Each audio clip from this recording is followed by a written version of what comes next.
Brando, a clinical psychologist who also does business consulting and has written the book Follow the Yellow Brick Road, How to Change for the Better When Life Gives You Its Worst. Thanks for coming in, Dr. Sam. My pleasure.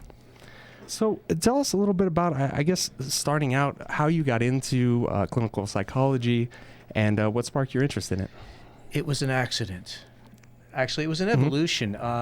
I started out wanting to be a priest, growing up in a Roman Catholic tradition until I hit puberty, and that was the end of that. So, Sure. but it evolved. I was one of those kids who at 8 wanted to know they wanted to be a doctor. It just kind of, each new step opened up for me, and it was very congruent. But I'm very fortunate because I feel like I found my own niche in terms of who I am and a good fit. So that's a very fortunate thing to have. Excellent. Work you love. So. That's something that... Except for paperwork. I don't like paperwork. Nah, well, who does?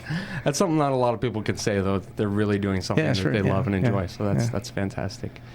And you work with families, children. What groups do you work with? You know, I as a clinical psychologist, I work with all the above. I specialize in working more in depth with people, individuals who want to go deeper in their process. I end up seeing a lot of times people who've been with other therapists for a while, and then they hit a wall, and I'll pick it up from there. Sure. I kind of developed a special specialization in working with addiction, particularly sex addiction, which is especially with the onset of the internet, has really become an epidemic problem for a lot of people. And a lot of work with couples. Much of what I do in the book, especially the model that I developed in the book, I use as a model with couples quite a bit. And then about 20 years ago, I took over at a clinic. It was a 60-person training clinic, and that's when I found a real interest in leadership. And so since that time, I've worked both as a clinician and also worked in organizations, working with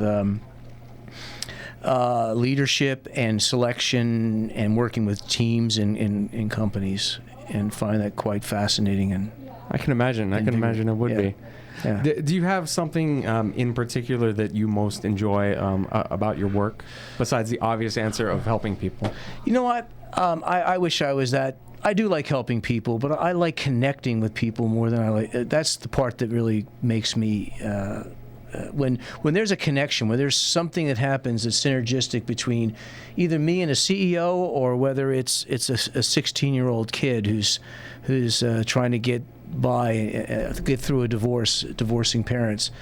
It's those connections, those real moments that really get me up in the morning. Yeah, that's great to be able to connect with people and help them at the same time. Yep. And tell us a little bit about your book. This is Follow the Yellow Brick Road. Can we see it on camera? Yep, we can see it on camera. It's a local LA artist who did the cover. Yeah, it looks great. Yeah. Tell us a little bit about what the philosophies in the book encompass. Gladly. When I was just starting out as a clinician, I got introduced to a woman named Karen Horney. And she wrote a book called Our Inner Conflicts, and in it she says there's 3 ways we move. We either move against people, we move toward people, or we move away from people. And that caught my fancy. I just really thought that made a lot of sense. Then when I came to graduate school, toward my doctorate, I came across the work of a guy named Wilfred Bion. He says there's 3 ways we connect to others. We connect either through love, through hate, or through knowing. I said, I know somebody else who did. And then all of a sudden I realized they were completely independent of each other. We're talking about the same thing. And what I developed was an idea of that those are the 3 dimensions of the interpersonal world. Just like there's height, width, and length in the physical world, there's against, toward, and away in the relationship world.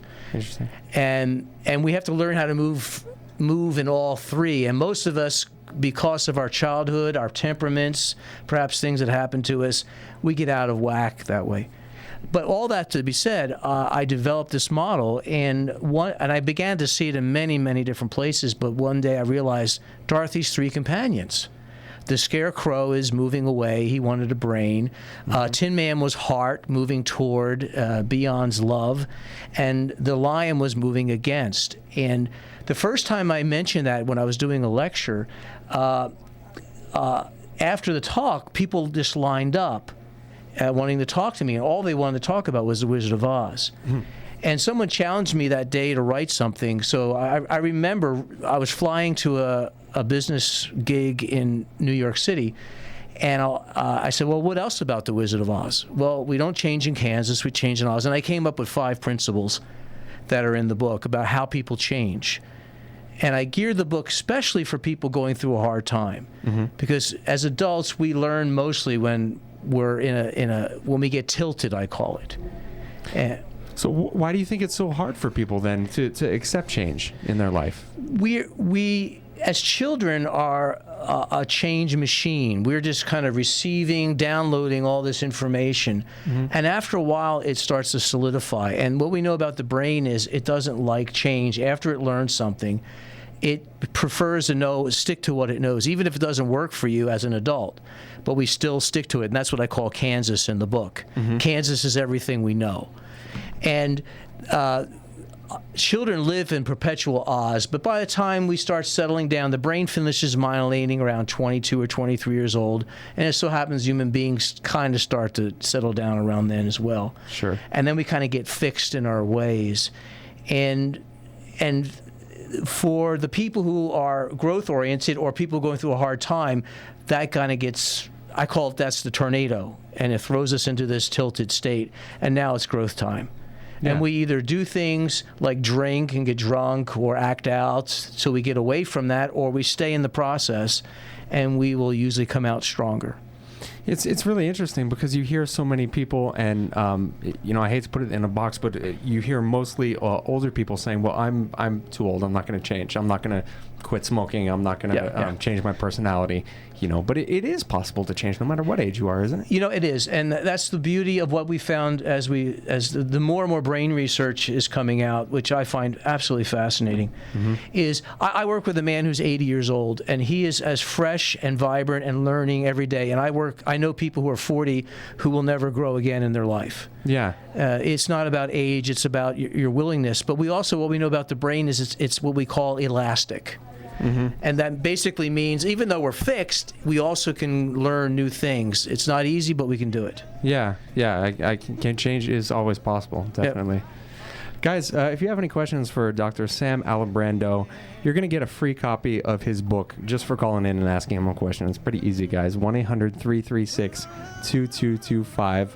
You can find information about Dr. Sam Alibrando at www.apc3, that's Apple Paul Charlie 3.com.